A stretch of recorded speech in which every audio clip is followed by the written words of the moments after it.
하나님 말씀은 사무엘상 8장입니다. 구약성경 사무엘상 8장 1절에서 22절 말씀입니다.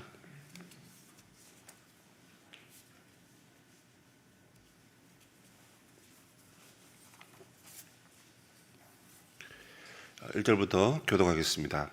사무엘이 늙음에 그의 아들들을 이스라엘 사사로 삼으니 장자의 이름은 요엘이라 차자의 이름은 아비야라. 그들이 브엘세바에서 사사가 되니라. 그의 아들들이 자기 아버지의 행위를 따르지 아니하고 이익을 따라 뇌물을 받고 판결을 굽게 하니라.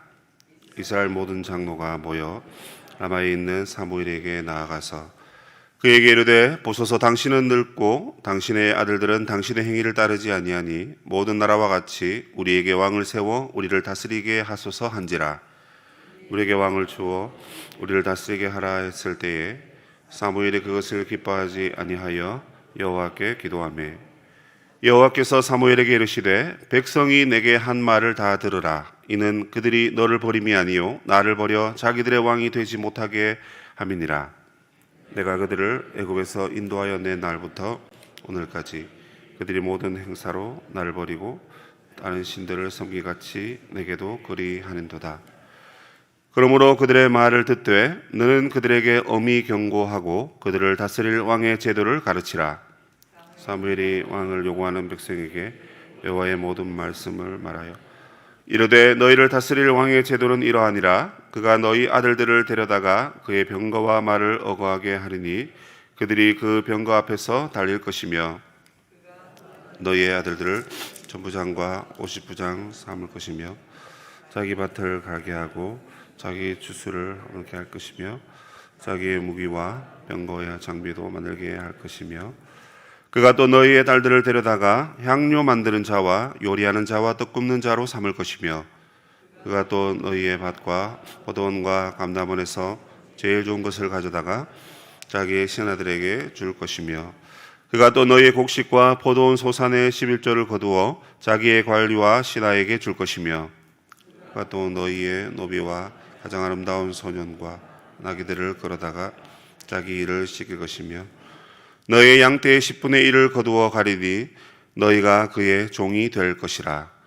그날에 너희는 너희가 택한 왕으로 말미암아 부르짖되 그날에 여호와께서 너희에게 응답하지 아니하시리라 하니 백성이 사무엘 말 듣기를 거절하여 이르되 아니로소이다. 우리도 우리 왕이 있어야 하리니 같이 되어 우리의 왕이 우리를 다스리며 우리 앞에 나가서 우리의 싸움을 싸워야 할 것이다 하는지라. 사무엘이 백성의 말을 다 듣고 여호와께 아뢰매 왕을 세우라 하시니 사무엘이 이스라엘 사람들에게 이르되 너희는 각기 성으로 돌아가라 하니라. 아멘. 네, 백성들이 왕을 요구하는 본문입니다. 그리고 하나님께서 그 요구에 응답해 주시는 내용을 삼고 있습니다. 백성들이 왜 갑자기 왕을 요구했을까요? 바로 위에 구절 보시면 사무엘이 전국을 순회했고 그리고 말씀 사역이 마치면 라마로 돌아와서 이제 거주했습니다. 이 말은 온 나라 백성들이 하나님의 말씀을 잘 들었다라는 거죠. 하나님의 백성들은 하나님의 말씀이 잘 들릴 때 그 삶의 평화가 찾아옵니다. 물론 여러분 집 밖에 나가면 계속해서 어려움이 있죠. 고통이 있고 아픔이 있지 않아요? 그런데 우리의 내적 평화, 하나님의 말씀을 통해서 진정한 인생의 평화를 맛보게 된 것이 지금 이스라엘의 모습입니다. 또 재미있는 것은 전쟁이 있었다 이런 표현도 없습니다. 그러니까 하나님의 말씀으로 우리의 영적으로 충만하게 채워지고 또 일상의 삶 속에서도 블레셋의 공격이라든지 다른 이방 민족의 공격도 없는 그야말로 이스라엘이 이렇게 평화로운 적이 있었는가? 여러분 이게 사사기와 연결된다는 걸 기억하셔야 됩니다. 사사기 시대에 얼마나 여러분 많은 침략이 있었습니까? 많은 공격이 있었습니까? 그런데 지금 사사시대 말기이고 또 마지막 사사라고 말할 수 있는 이 사무엘이 다스릴 시대에 그야말로 태평천하 너무나 이렇게 행복한 삶을 영적으로나 육적으로나 살게 됐다는 것입니다. 자, 이런 배경 속에서 이스라엘 백성들이 지금 우르르 몰려와서 사무엘에게 왕을 달라고 요구합니다. 왕을 달라고요. 어떻습니까, 여러분? 이 얘기만 들어도 이게 뭔가 앞뒤가 좀 안 맞는 것 같죠? 예. 그래서 왕을 요구하는 여러 가지 이유들이 있습니다. 근데 이게 보니까 다 핑계고, 그리고 다 자신을 위한 생각들이었던 겁니다. 먼저 1절에 보시면 사무엘이 늙었다 이렇게 되어 있습니다. 이 간접적 배경인 거죠. 사무엘이 늙었습니다. 성경에 보면 늙었다라는 것을 부정적으로 말하는 것도 있고 긍정적으로 말하는 것도 있습니다. 긍정적으로 말하는 것은 주로 지혜와 총명이 충만한 그렇게 얘기합니다. 그런데 오늘 본문에서는 이게 부정적으로 나옵니다. 왜요? 늙게 되면 판단력이 흐려진다는 거죠. 성경이 이제 그렇게 말합니다. 그러다 보니까 이 자기 아들을 사사로 임명합니다. 목사님, 그게 무슨 문제입니까? 예, 문제입니다. 사사는 하나님의 부르심을 받아야 됩니다. 여호와의 영이 임하는 자에게 사사의 직무를 맡기게 되어 있습니다. 그런데 이거 아들들에게 시켰다? 무슨 말이죠? 세습입니다. 그러면 이 늙었다는 것이 판단이 흐려졌다는 것입니다. 사무엘이 여러분 한나의 아들이지 않습니까? 기도하여 낳은 아들이고 여호와께 온전히 드렸던 아들입니다. 그런데 그 아들도 늙게 되니까 이 판단력이 조금 흐려지니까 이 두 아들을 사사로 세워버립니다. 그리고 이 두 아들을 이스라엘의 최남단인 브엘세바에 가서 사사 직무를 하게 합니다. 여기 좀 특이합니다. 전체를 다스리면 좋은데 왜 거기에 맡겼을까? 자기가 아직 있기 때문이죠, 그죠? 자기가 아직 살아있기 때문에 그런 거고, 그리고 그 두 아들을 거기 아마 시범적으로 그 브엘세바를 다스리게 하지 않았을까? 이렇게 한번 생각해 볼 수도 있을 것 같습니다. 어쨌든 이 세습한 것도 잘못인데 더 큰 잘못은 무엇이냐면 이 아들들이 판결을 굽게 하고 심지어 뇌물까지 받습니다. 하나님께서 말씀하시기를 판결을 굽게 하지 말라고 했습니다. 고아와 과부가 와서 재판을 요청하더라도 정의롭게 공의롭게 해야 된다. 오히려 약자 편에서 약자가 손해보는 것이 없는지 그걸 잘 살펴야 된다는 거죠. 교회 내에 여러분 부유한 사람이 오면 다들 우르르 쫓아갑니다. 그래서 그 사람들 잘 보여야, 그 사람 우리 교회에 나와야, 우리 교회에 헌금해야, 우리 교회의 중요한 위치를 차지해야 우리 교회가 마치 유명한 교회도 되는 것처럼 그렇게 하는 거죠. 그런데 여러분 성경은 정반대를 얘기합니다. 고아와 과부와 헐벗고 굶주린 사회적 약자들을 오히려 돌아보고 그들을 존대히 여기는 것이 하나님의 뜻인 거죠. 그런데 이 두 아들들이 이름도 너무 좋지 않습니까? 요엘과 아비야. 엘과 야는 야훼의 축약형입니다. 그래서 그 이름에 다 하나님이 다 들어가 있어요. 하나님이 나의 아버지고 이런 의미인 거거든요. 그런데 여러분 판결을 굽게 하고 뇌물을 받았다. 옳다 크니 잘됐다. 사무엘에게 가서 당신이 이제 물러서고 당신 아들들 안 되고 우리가 다른 나라와 같이 우리에게 왕을 주소서 이렇게 요청하러 가는 것입니다. 자, 어떻습니까 여러분? 좀 그냥 이렇게만 생각해 보시면 이게 여러분 틀린 게 아닌 것 같아요. 지금 당신 늙었고 당신 아들들이 잘못 다스리는데 이게 말이 됩니까? 이 나라가 어떤 나라인데? 그러면서 왕을 구한다. 이게 참 맞는 말 같아요. 그런데 여러분 이게 핑계입니다. 왜죠? 첫 번째로 보면 모든 나라와 같이 이렇게 말합니다. 여기에서 여러분 뭐가 문제입니까?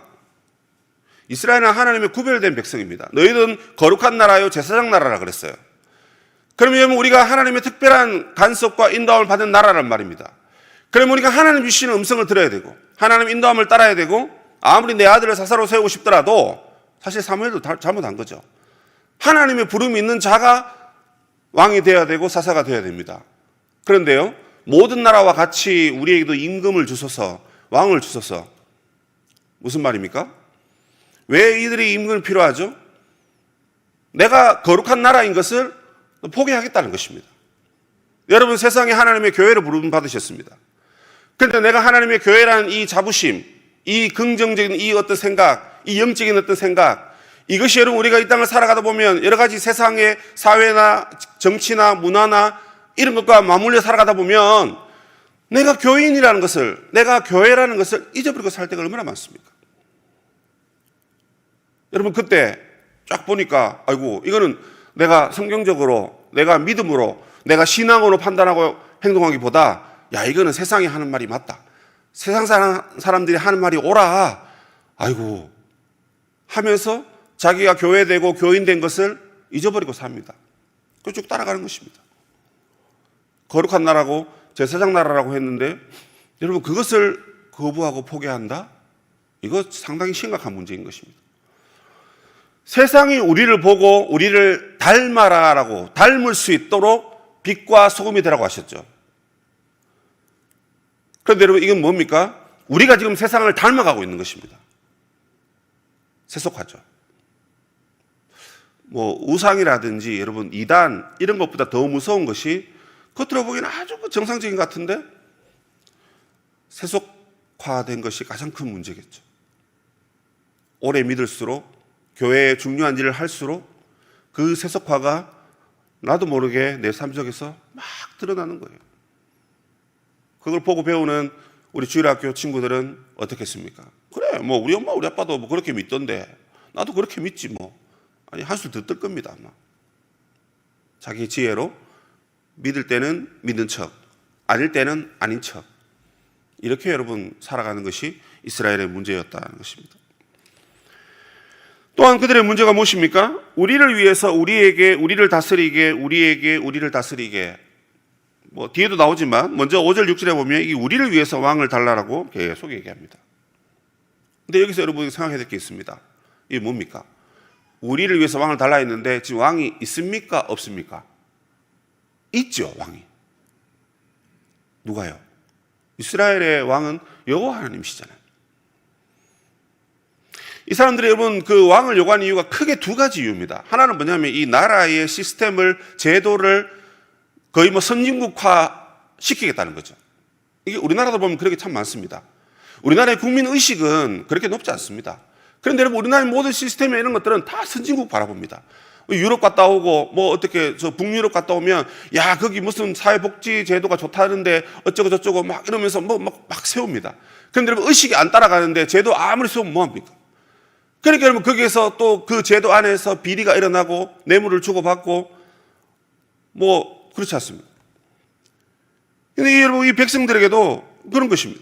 하나님이 여러분 살아계시는데, 하나님이 왕이신데 눈에 안 보인다는 것이죠. 눈에 안 보이는 것을 눈에 보이도록 자꾸 하다 보면 하나님을 뒤로 물려버리고 내가 원하는 왕을 딱 세우는다는 것입니다. 내가 내 면류관을 딱 세운다는 것입니다. 근데 여러분, 이게 10계명의 2계명입니다. 뭡니까? 하나님을 섬기는데 하나님을 형상화하지 말라는 것입니다. 이스라엘의 하나님이 너희의 왕이시다. 너희 왕이 다스린다. 눈에 안 보이지, 답답하지, 하지만 다스리고 있다. 어떻게 합니까? 내가 말씀 주잖아. 내가 성령을 보내잖아. 내가 너희들을 인도하잖아. 하시는데도 안 보이니까 답답한 겁니다. 그래서 어떻게 해요? 우리를 위해서 싸워주는, 또 이 나라가 다른 나라 시스템처럼 더 좋은 시스템으로 변화하고 바뀔 수 있는 그런 왕을 세워달라는 것입니다. 뭡니까 여러분? 정치냐 신앙이냐 이겁니다. 더 좋은 사회 보장 시스템과 정치 시스템을 택하면서 하나님을 뒤로 물리느냐, 아니면 그런 거 필요 없지만 조금 투박하지만 조금 보수적이지만 그러나 하나님이 우리를 다스린다는 것을 우리는 믿고 그 믿음 안에서 계속해서 이 나라가 갈 거냐, 이 선택의 기로에서 백성들은 전자를 택한 것입니다. 사무엘이 기뻐하지 않았습니다. 그런데 기뻐하지 않은 것을 가지고 화를 내거나 그렇게 하지는 않은 것 같아요. 바로 그는 기도했다고 합니다. 그런데요, 하나님께서 이렇게 말씀하십니다. 사무엘아, 너를 버린 게 아니고 나를 버린 거다. 예? 이게 무슨 말입니까? 너를 버린 게 아니고 나를 버린 거라고. 아니 왜요? 이 백성들이 출애굽하면서부터 지금까지 얼마나 나를 멸시하고 나를 버렸는지를 네가 한번 잘 살펴봐라. 이스라엘 역사를 한번 봐라. 이스라엘 역사는 자기 백성이 자기 하나님을 배반하고 반역하는 행위지 않냐. 나는 여러분 믿는다고 믿었고 따른다고 따랐는데 여러분, 우리의 인생을 향해서 너의 인생이 너를 위해서 살았지 하나님을 위해서 살지 않았다고 여러분, 하나님 그렇게 우리에게 말씀하신다면 얼마나 여러분에게 억장이 무너지겠습니까? 사무엘이 지금 딱 그 마음인 거예요. 사무엘이 태어나면서 지금 사사로 활동하면서 얼마나 여러분 그 격변기를 겪었습니까? 그런데 여러분, 그 와중에도 계속해서 엘리의 아들들도 그렇고요, 지금 사무엘 아들들, 사무엘서에는 보니까 이게 아들들이 별로 이렇게 주가가 없습니다. 아들들이 다 타락하고. 그런데 여러분, 부모들은 다 신앙이 좋았거든요. 이 아들들은 다 타락하는 거죠. 그리고 그 역사가 나를 배반한 역사라고 하나님 그렇게 말씀하시는 겁니다. 그렇기 때문에 이제 그들이 다른 신을 섬긴 것 같이 너에게도 지금 그렇게 하고 있다. 이건 뭐예요? 사무엘을 지금 위로하는 겁니다. 그러면서 하나님께서는 무언에 그냥 응답을 주시죠. 그렇게 하라고 해라. 그래, 너희들이 원하면 그렇게 하라고 해라. 이게 흔쾌히 긍정적으로 기쁨으로 허락하시는 것이 아닙니다. 이게 하나님의 진노의 표현이고 하나님의 분노의 표현입니다. 왜요? 그들이 원하는 왕을 그들이 달라고 했으니. 그러자 하나님께서 사무엘에게 이제 긍정적인 답을 주라고 하시면서 두 가지를 얘기합니다. 왕의 제도가 만약에 생기게 되면 얼마나 큰 어려움이 있는지를 이야기하고요. 그리고 엄히 경고하라고 합니다. 먼저 앞에 있는 그 어려움들은 뭡니까? 많은 사람들이 관리로 세움을 받는다는 것입니다. 너의 아들, 너의 딸들이 국가의 관리로 부름받는다는 것입니다. 그리고 그 앞에 보면 징병 제도를 왕이 선포할 것이라는 것입니다. 전쟁이 일어나면 남자들은 다 그냥 군대 가서 싸워야 된다는 것이죠. 전차를 몰고 그래서 말을 다루고 다 그것이 군대와 관계된 얘기입니다. 더 나아가서 너희들의 토지는 너희 것이 아니라 이제 왕의 것이라는 것입니다. 왕이 원할 때 그 토지를 바쳐야 된다는 것입니다. 그리고 그 관리들에게 세금을 거둬서 월급을 줘야 되고 뭐 이런 것들을 쫙 얘기합니다. 이 핵심이 뭐냐면 이 왕은 다 너희들의 것을 다 가져가는 자다라고 성경이 표현합니다. 자세히 읽어보시면 가져가고 데려가고 그렇게 얘기하거든요. 다 착취하고 빼앗아 가는 인물인 것입니다. 그리고 성경이 말하는 경고가 무엇입니까? 너희들이 왕 때문에 당하는 어려움이 있어서 나에게 부르짖으라도 내가 결코 응답하지 않겠다. 하나님께서 딱 이렇게 단단하게 못을 박으십니다. 그런데도 할 거냐? 예, 주소서 하면서 무려 19절, 20절에 7번이나 우리에게도. 이스라엘의 여러분 히브리어의 7은 완전수이지 않습니까? 그러니까 완전하게 그들의 마음이 하나라도 흐트러짐 없이 모든 백성들의 마음이, 장로들의 마음이 이 왕을 꼭 주셔야 됩니다.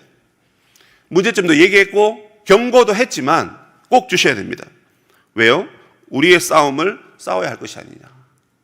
이게 지금 하나님의 역사를 완전히 지금 부인하는 거죠.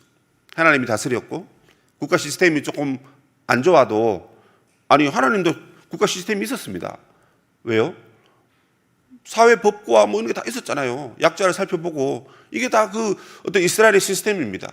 근데 이것을 거부하고 또 하나님이 싸워주셨는데 이 하나님도 거부하고 야, 이 정도 되면 여러분 이스라엘 백성이 좀 너무 심하다 싶습니다. 뭐 우리 어릴 때 드라마나 이런 거 보면 그런 얘기 하죠. 부모님들이 자녀들에게 안 된다 이럴 때 뭐라고 그럽니까? 내 눈에 흙 들어가기 전까지는 그건 안 돼. 뭐 그렇게 얘기하잖아요. 나 죽고 난 뒤에 네 마음대로 해라는 거잖아요. 그죠? 나 살아있는 동안에는 안 된다는 겁니다. 이스라엘의 왕이 하나님이신데 지금 그 왕이 계십니다. 계시는데 그 왕을 폐위시키고 끌어당겨서 내팽개쳐버리고 우리를 위하여 왕을 세워달라 해도 이스라엘 백성들이 너무 한 것이죠. 결국은 하나님께서 그들의 이야기를 들어주시고 왕을 세우라고 하십니다. 앞서 말씀드린 대로 이것은 하나님께서 진노하셨다는 표현이지 기뻐서 즐거워서 왕을 주신 것은 아닌 것입니다. 오늘 본문을 통해서 여러분 우리는 우리의 삶 속에서 하나님의 다스림을 받을 것인지 아니면 우리가 우리를 다스리는 왕을 세워서 우리 멋대로 우리의 삶을 이끌어 갈 것인지 여러분 그 선택의 기로에 우리도 놓여 있다는 것을 알게 됩니다. 이스라엘 백성들이 포기했던 것은 거룩한 나라, 거룩한 백성입니다. 이 땅의 모든 나라와 같이 모든 백성과 같이 우리도 잘 사는 나라, 좋은 나라 되고 싶다는 거죠. 그런데 그것이 하나님의 방법인지 자신들의 방법인지 그것을 선택해야만 했습니다. 우리가 하나님을 위해서 살아야 됩니까? 아니면 우리 자신을 위해서 살아야 됩니까? 먼저 그 나라와 그 의를 위하여 복음을 위하여 하나님 나라를 위하여서 살아라고 성경이 그렇게 말하는데 이스라엘 백성들은 자기들을 위해서 살려고 합니다. 아니 지금 그 나라가 평화롭습니다. 여러분 평화롭습니다. 그런데도 우리를 위하여 왕을 만들으라고 말합니다. 하나님의 다스림을 거부하고 보이지 않는 하나님을 보이는 형상으로 만들어서 어떻게 하든지 자기들이 잘 되기를 바라는 그런 어떤 인간적인 잘못된 생각들, 여러분 우리에게도 그것이 가득하지는 않는지요? 언약 백성의 정체성을 포기하는 이스라엘의 어리석음, 이것이 오늘 여러분 우리의 어리석음입니다. 한마디로 말해서 여러분 이 백성들이 지금 시대 정신을 따라가고 있다는 것입니다. 어떤 시대가 우리에게 다가오더라도 우리는 하나님 나라 백성이요 거룩한 나라요 제사장 나라인 것을 믿고 따라야 되는데, 그 시대 정신을 따라서 우리도 잘 사는 나라, 우리도 좋은 시스템, 우리도 정치적으로 안정된 나라, 뭐 이런 것들을 주장하다 보니까 결국 하나님을 끌어내려버리는 정말 말도 안 되는 그런 일들이 일어나고 있습니다. 여러분 우리가 세상을 살다 보면 시대 정신을 따를 수밖에 없는 날들이 옵니다. 그때 여러분 이것이 더 지혜롭고 더 합리적이고 더 이성적이라고 볼 수도 있습니다.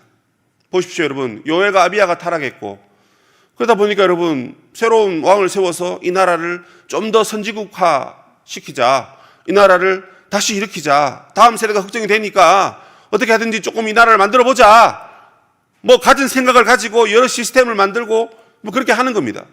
좋은 거죠. 이 나라의 발전을 위해서, 우리 가정의 발전을 위해서, 나 개인의 성장을 위해서 지혜로운 방법, 합리적인 방법 이런 것을 선택합니다. 그런데 문제는 그런 선택이 때로는 우리에게 불신앙적인 선택이 될 수도 있다는 것을 말해줍니다.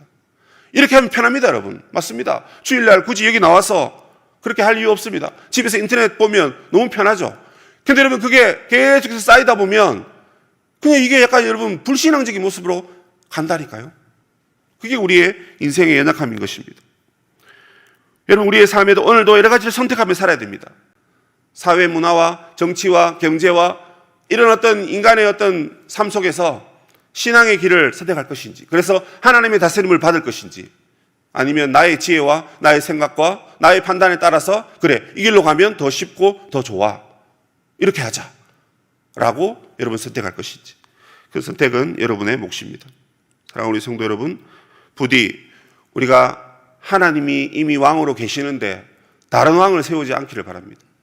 하나님의 다스림을 받고 하나님의 인도함을 받고, 그래 내가 조금 부족하고 연약하지만 하나님이 우리를 다스린다, 하나님이 우리를 이끌고 계신다, 여러분 그 믿음으로 오늘도 하나님의 다스림을 잘 받는 하나님의 참된 백성이 되시기를 주님의 이름으로 축복합니다.